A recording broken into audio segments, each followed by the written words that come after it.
দুর্ঘটনার বিষয়ে সবশেষ কি তথ্য রয়েছে আপনার কাছে জানাবেন, এবং একই সঙ্গে জানতে চাই আহতদের এখন কি অবস্থা।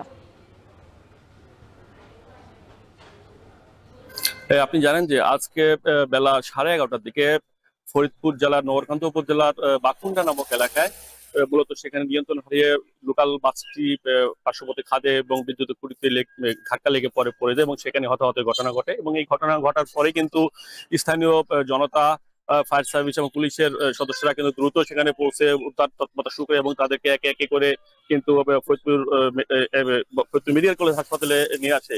তো ফরিদপুর মেডিকেল কলেজ হাসপাতালে কিন্তু এই হাসপাতাল কর্তৃপক্ষ আমাদেরকে জানিয়েছেন এখানে 5 জন মৃতদেহ তারা পেয়েছে, তারা মারা গেছে অ্যাক্সিডেন্টে, এবং বাকি প্রায় 32 জন মানুষ এখানে নরনারী ভর্তি আছে এখানে।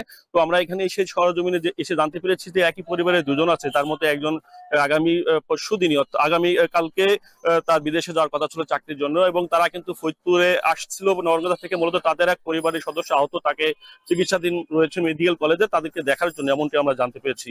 তো আপনাকে বলতে হয় যে এই মুহূর্তে কিন্তু যারা নিহত হয়েছে তারা কিন্তু বিভিন্ন জায়গা থেকে যে আসছে এবং এসে কিন্তু একটা হৃদয় বিদারক দৃশ্য অবতীর্ণ হয়েছে এবং এখানে কান্নাকাটি চলছে। এবং পুলিশ এবং স্বাস্থ্যকর্মীরা কিন্তু চেষ্টা করছে আহতদের কিন্তু সুচিকিৎসা নিশ্চিত করতে। আমি কথা বলেছিলাম ফরিদপুর মেডিকেল কলেজ হাসপাতালের পরিচালক হুমায়ুন কবিরের সঙ্গে।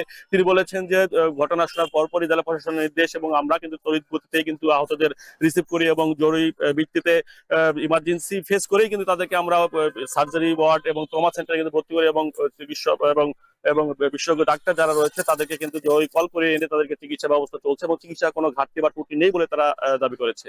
তো এ ছিল ফরিদপুরের সড়ক দুর্ঘটনার সর্বশেষ খবর।